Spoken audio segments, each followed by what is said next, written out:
Hello, welcome back to my channel. ಈ ವಿಡಿಯೋದಲ್ಲಿ ಅಡುಗೆ ಮನೆಯಲ್ಲಿ ಸಿಗುವ ಕೆಲವೊಂದಿಷ್ಟು ಸಾಮಗ್ರಿಗಳಿಂದ ಪ್ರೆಗ್ನೆನ್ಸಿ ಟೆಸ್ಟ್ ಯಾವ ರೀತಿ ಮಾಡ್ಕೋಬಹುದು ಅನ್ನೋದ್ರ ಮೇಲೆ ಡಿಸ್ಕಸ್ ಮಾಡೋಣ.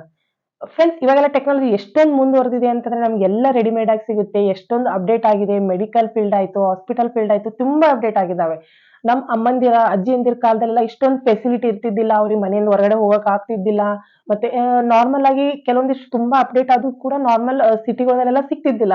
ಚೆನ್ನಾಗಿರೋ ಡಿಸ್ಟ್ರಿಕ್ಟ್ ವೈಸ್ ಪ್ಲೇಸ್ ನಲ್ಲಿ ಮಾತ್ರ ಸಿಕ್ತಿತ್ತು. ಸೊ ಆ ಸಂದರ್ಭದಲ್ಲಿ ಅವರು ಮನೆಯಲ್ಲೇ ಪ್ರೆಗ್ನೆನ್ಸಿ ಟೆಸ್ಟ್ ಯಾವ ರೀತಿ ಮಾಡ್ಕೋತಿದ್ರು ಅಂತಂತಂದ್ರೆ ನಮ್ಮ ಅಡುಗೆ ಮನೆಯಲ್ಲಿ ಸಿಗುವಂತ ಕೆಲವೊಂದಿಷ್ಟು ಸಾಮಗ್ರಿಗಳಿಂದ ಮಾಡ್ಕೊಂತಿದ್ರು. ಅಂದ್ರೆ ನ್ಯಾಚುರಲ್ ಇಂಗ್ರೀಡಿಯೆಂಟ್ಸ್ ನಿಂದ. ಅದು ಯಾವ ರೀತಿ ಮಾಡ್ಕೋತಿದ್ರು, ಯಾವ್ದು ಪಾಸಿಟಿವ್ ಅಂತ ಹೇಗ್ ತಿಳ್ಕೊತಿದ್ರು, ನೆಗೆಟಿವ್ ಅಂತ ಹೇಗ್ ತಿಳ್ಕೊತಿದ್ರು, ಅವೆಲ್ಲ ಯಾವ ಸಾಮಗ್ರಿಗಳು ಅನ್ಕೊಂಡು ಒಂದೊಂದಾಗಿ ತಿಳ್ಕೊಂತ ಹೋಗೋಣ.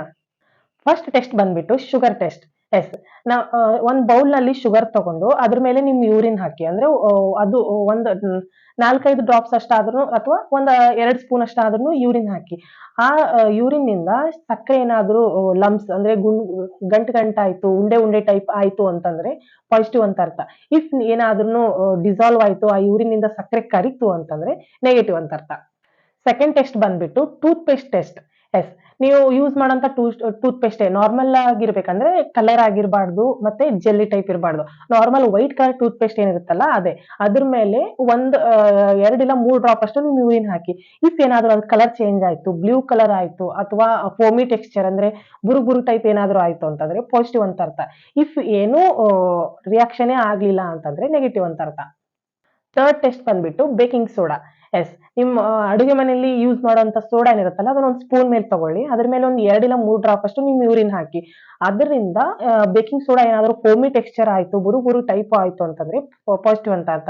ಯಾವುದೇ ರೀತಿ ಏನೂ ರಿಯಾಕ್ಷನ್ ಆಗ್ಲಿಲ್ಲ, ಆ ಯೂರಿನ್ ನಲ್ಲಿ ಆ ಸೋಡಾ ಡಿಸಾಲ್ವ್ ಆಯ್ತು ಅಂತಂದ್ರೆ ನೆಗೆಟಿವ್ ಅಂತ ಅರ್ಥ. ಅಂಡ್ ಕೊನೆಗೆ ಸೋಪ್ ಟೆಸ್ಟ್. ಎಸ್, ತುಂಬಾ ಸೆಂಟ್ ಇರುವಂತದ್ದು ಬೇಡ. ನಾರ್ಮಲ್ ಆದಂತ ಒಂದೇ ಕಲರ್ ಇರುವಂತ ಸೋಪ್ ತಗೊಂಡು ಸಣ್ಣ ಒಂದು ಪೀಸ್ ತಗೊಳ್ಳಿ. ಅದ್ರ ಮೇಲೆ ನಿಮ್ ಯೂರಿನ್ ಹಾಕಿ ಅದು ಏನಾದ್ರೂ ಬುರು ಬುರು ಟೈಪ್ ಆಯ್ತು ಅಂತಂದ್ರೆ ಅದು ಪಾಸಿಟಿವ್ ಅಂದ್ರೆ ನೀವು ಪ್ರೆಗ್ನೆಂಟ್ ಆಗಿದ್ದೀರಾ ಅಂತ ಅರ್ಥ. ಇವು ಕೆಲವೊಂದಿಷ್ಟು ನ್ಯಾಚುರಲ್ ಅಂದ್ರೆ ಅಡುಗೆ ಮನೆಯಲ್ಲಿ ಸಿಗುವಂತ ಸಾಮಗ್ರಿಗಳಿಂದ ನಮ್ಮ ಅಜ್ಜಿಯಂದಿರು ಮಾಡ್ಕೊಳ್ಳುವಂತ ಪ್ರೆಗ್ನೆನ್ಸಿ ಟೆಸ್ಟ್‌ಗಳು. ಇವು ಯಾವುದೇ ರೀತಿ ಮೆಡಿಕಲಿ ಪ್ರೂವ್ ಆಗಿಲ್ಲ. ಇವೆಲ್ಲಾ ಟ್ರೆಡಿಷನಲ್ ಮೆಥಡ್ ಅಂತಾನೆ ಹೇಳ್ಬೋದು. ಕೆಲವೊಂದ್ ಬಾರಿ ಕರೆಕ್ಟ್ ಆಗಿ ಉತ್ತರ ಕೊಟ್ಟಿದೆ, ಕೆಲವೊಂದ್ ಬಾರಿ ತಪ್ಪಾಗಿ ಉತ್ತರ ಕೊಟ್ಟಿದೆ. ಸೊ ಹಾಗಾಗಿ ಇದನ್ನೇ ಫೈನಲ್ ಅಂದ್ರೆ ನೀವು ಅಡುಗೆ ಮನೇಲಿ ಟೆಸ್ಟ್ ಮಾಡ್ಕೊಳ್ಳಿ. ಟೆಸ್ಟ್ ಮಾಡ್ಕೊಳ್ಳೋದ್ರಿಂದ ಯಾವುದೇ ರೀತಿ ದುಡ್ಡು ವೇಸ್ಟ್ ಆಗೋದಿಲ್ಲ, ಏನಾಗೋದಿಲ್ಲ. ಜಸ್ಟ್ ನಿಮ್ಗೆ ಸ್ವಲ್ಪ ಟೈಮ್ ಅಷ್ಟೇ ವೇಸ್ಟ್ ಆಗುತ್ತೆ. ಸೊ ಹಾಗಾಗಿ ಟೆಸ್ಟ್ ಮಾಡ್ಕೊಳ್ಳಿ.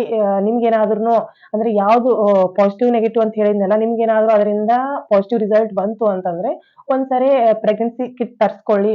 ಅದರಲ್ಲಿ ಕೂಡ ಪಾಸಿಟಿವ್ ಬಂತು ಅಂತಂದ್ರೆ ನೀವು ಕನ್ಸೀವ್ ಆಗಿದೀರಾ ಅಂತ ಅರ್ಥ. ಸೊ ನೆಕ್ಸ್ಟ್ ನೀವು ಗೈನಕಾಲಜಿಸ್ಟ್ ನ ಭೇಟಿಯಾಗಿ ಮುಂದಿನ ಪ್ರೊಸೆಸ್ ನ ಕಂಟಿನ್ಯೂ ಮಾಡಬಹುದು.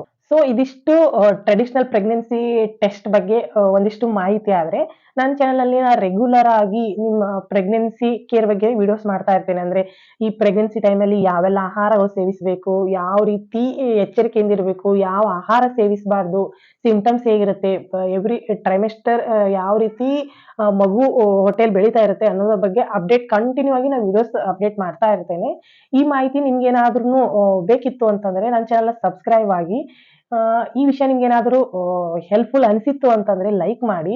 ಏನಾದ್ರೂ ಕ್ವೆಶ್ಚನ್ ಅದೆಲ್ಲ ಕೇಳಬೇಕಿತ್ತು ಅಂತಂದ್ರೆ ಕಮೆಂಟ್ ಮಾಡಿ. ಹಾಗೆ ನನ್ನ ಚಾನಲ್‌ನಲ್ಲಿ ಅರ್ಲಿ ಪ್ರೆಗ್ನೆನ್ಸಿ ಸಿಂಪ್ಟಮ್ಸ್ ಮೇಲೆ ರೀಸೆಂಟ್ ಆಗಿ ಒಂದು ವಿಡಿಯೋ ಹಾಕಿದ್ದೀನಿ. ನೋಡಿದ್ರೆ ನಿಮ್ಗೆ ಹೆಲ್ಪ್ ಆಗ್ಬೋದು ಅನ್ಕೊಂತೀನಿ. ಮತ್ತೆ ಮುಂದಿನ ವಿಡಿಯೋದಲ್ಲಿ ಸಿಗೋಣ. Thank you. Take care.